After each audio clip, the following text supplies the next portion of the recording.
ಕಾಂಗ್ರೆಸ್ಸಿನ ಒಂದು ಕಾಲದ ಪತ್ರಿಕೆಯಾಗಿದ್ದ ನ್ಯಾಷನಲ್ ಹೆರಾಲ್ಡ್ ಪ್ರಕರಣಕ್ಕೆ ಸಂಬಂಧಪಟ್ಟ ಹಾಗೆ ದೆಹಲಿ ಪೊಲೀಸರ ನೋಟಿಸ್ಗೆ ಉತ್ತರ ಕೊಡುತ್ತೇನೆ, ಸ್ವಲ್ಪ ಕಾಲಾವಕಾಶ ಕೇಳುವೆ ಎಂದ ಡಿಸಿಎಂ ಅರ್ಥಾತ್ ರಾಜ್ಯದ ಉಪಮುಖ್ಯಮಂತ್ರಿ ಡಿಕೆ ಶಿವಕುಮಾರ್. ಸೋಮವಾರ ಉತ್ತರ ನೀಡಲು ನಿರ್ಧರಿಸಿದ್ದೆ, ಆದರೆ ಶಾಮನೂರು ಶಿವಶಂಕರಪ್ಪ ನಿಧನದ ಹಿನ್ನೆಲೆ ಸಾಧ್ಯ ಆಗಲಿಲ್ಲ.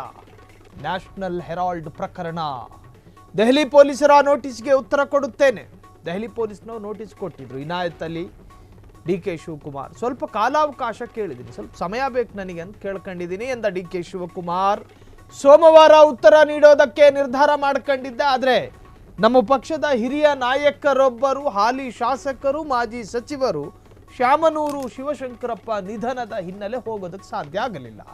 ವಿಶೇಷ ವಿಮಾನದಲ್ಲಿ ದಾವಣಗೆರೆಗೆ ತೆರಳುತ್ತಾ ಇದ್ದೀನಿ. ಅಧಿವೇಶನದ ಮುಗಿದ ಬಳಿಕ ಉತ್ತರ ನೀಡಲು ಕಾಲಾವಕಾಶ ಕೇಳುತ್ತೇನೆ.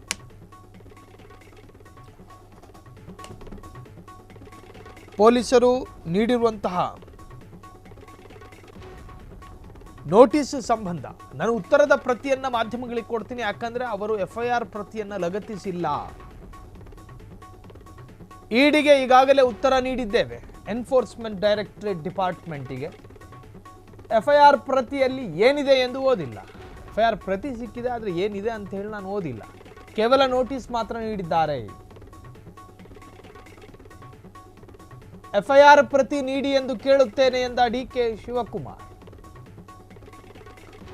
ನ್ಯಾಷನಲ್ ಹೆರಾಲ್ಡ್ ಪ್ರಕರಣ, ಆ ಪ್ರಕರಣದಲ್ಲಿ ರಾಹುಲ್ ಗಾಂಧಿ, ಸೋನಿಯಾ ಗಾಂಧಿ, ಅವ್ರ ಗಂಡ ವಾದ್ರಾ, ಜೊತೆಗೆ ಕರ್ನಾಟಕದಲ್ಲಿ ಡಿಕೆ ಶಿವಕುಮಾರ್ ಮತ್ತೊಬ್ಬರು ಇದ್ದಾರೆ, ರಾಜಸ್ಥಾನದ ಕಾಂಗ್ರೆಸ್ ನಾಯಕ, ಅವರ ಹೆಸರು ಕೂಡ ಇತ್ತು.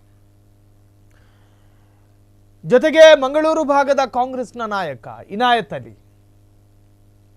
ಅವರಿಗೂ ನೋಟಿಸ್ ಇಶ್ಯೂ ಆಗಿದೆ. ಕಾರಣ ಇನಾಯತ್ ಅವರಿಗೆ ಯಾಕೆ ಆಯಿತು ಅಂತ ಕೇಳಿದ್ರೆ, ನ್ಯಾಷನಲ್ ಹೆರಾಲ್ಡ್ ಸಂಸ್ಥೆಗೆ ಇವರು ಧನ ಸಹಾಯ ಮಾಡಿದ್ರು, ಆರ್ಥಿಕ ಸಹಾಯ ಮಾಡಿದ್ರು ಅನ್ನೋ ಕಾರಣಕ್ಕೆ. ಕೋಟಿಗಟ್ಟಲೆ ಹಣದ ವ್ಯವಹಾರ ನಡೀತಿದ್ದಂತಹ ನ್ಯಾಷನಲ್ ಹೆರಾಲ್ಡ್ ಸಂಸ್ಥೆ,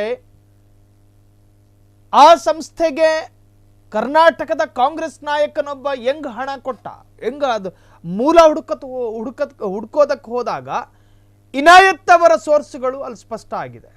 ಇನಾಯತ್ ಅವರ ಕಡೆಯಿಂದ, ಅವರ ಬ್ಯಾಂಕ್ ಖಾತೆಯಿಂದ ಹಣ ಟ್ರಾನ್ಸಾಕ್ಷನ್ ಆಗಿದೆ.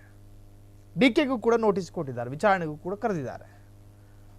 ಶಾಮನೂರು ಶಿವಶಂಕರಪ್ಪರ ನಿಧನದ ಬೆನ್ನಲ್ಲೇ ಅವರು ಕೂಡ ಇವತ್ತು ಹೋಗೋದಿತ್ತು, ಅದನ್ನು ಕ್ಯಾನ್ಸಲ್ ಮಾಡ್ಕೊಂಡ್ರು.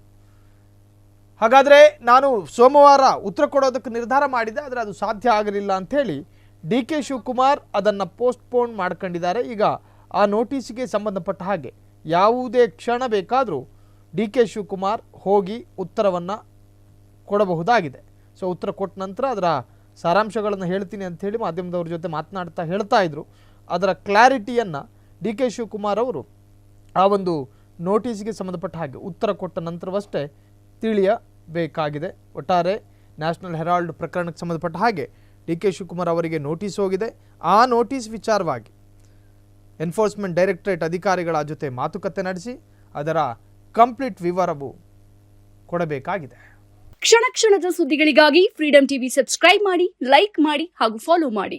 ಹೊಸ ಸುದ್ದಿಗಳ ನೋಟಿಫಿಕೇಶನ್ಗಾಗಿ ಬೆಲ್ ಐಕಾನ್ ಮೇಲೆ ಕ್ಲಿಕ್ ಮಾಡಿ.